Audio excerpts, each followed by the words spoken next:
Halo, selamat malam. Ada yang nanya dari Arctic Moon, katanya planet center ini beneran bang?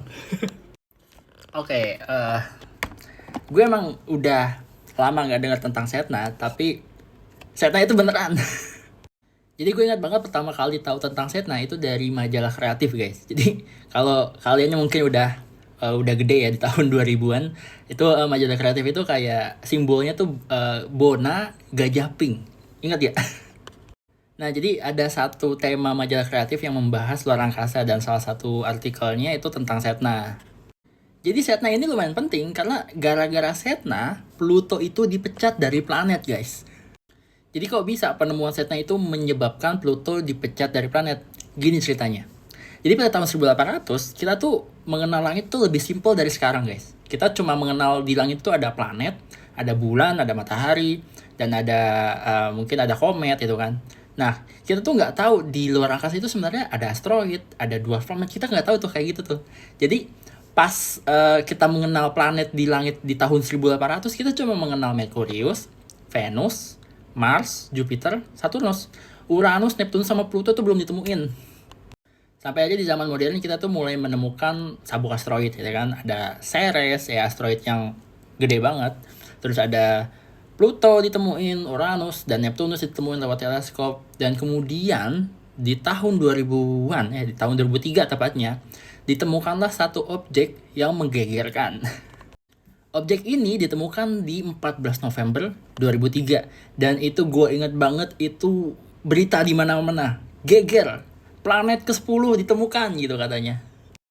Objek ini kemudian diberi nama sementara yaitu 2003 VB12. Nah, kemudian para astronom mulai melakukan precovery ke objek 2003 VB12 ini. Nah, precovery sendiri adalah pre-discovery recovery.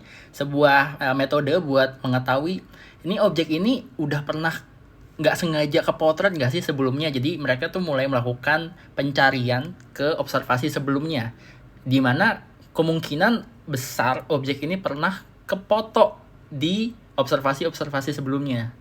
Nah, tujuan recovery ini adalah untuk mengetahui beneran nggak sih objek ini mengorbit matahari, dan kalau mengorbit matahari, orbitnya tuh kayak gimana. Dan ternyata 3 bulan sebelumnya, observasi oleh teleskop Samuel Oschin di Agustus 2003 berhasil tanpa sengaja memotret Setna. Nih.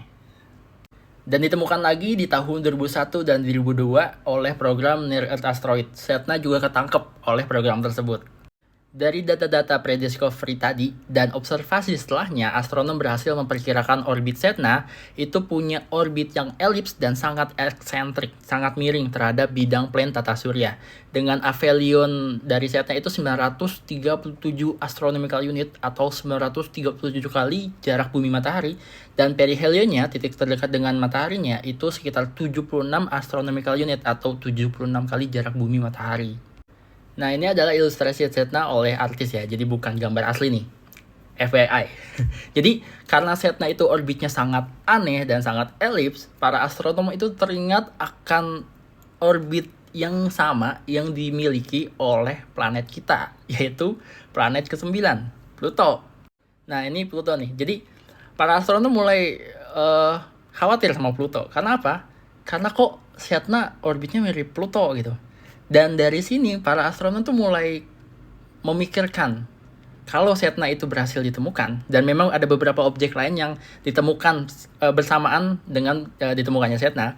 Jadi para astronom mulai berpikiran kalau, waduh, jangan-jangan nanti planet bakal nambah banyak lagi nih. Dan kejadian. Jadi objek-objek yang berada di luar orbit Neptunus itu diklasifikasikan sebagai trans-Neptunian object ya teman-teman.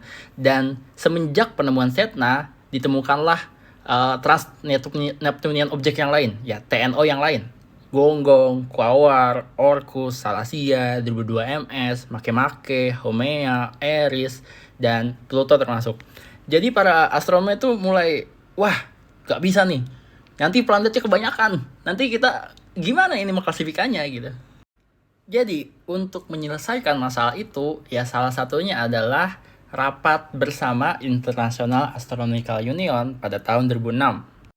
Jadi, hasil rapat IAU pada Agustus 2006 kemudian menghasilkan 3 definisi atau 3 syarat yang harus dimiliki oleh sebuah objek jika objek tersebut mau dikatakan sebagai planet. Oke, yang pertama, syarat pertama sebuah objek jadi planet adalah objek tersebut harus mengorbit sebuah bintang. Oke, centang buat Pluto. Nah, syarat kedua, objek tersebut harus cukup besar supaya punya orbit yang mendekati lingkaran, tidak elips. Pluto tidak masuk syarat ini.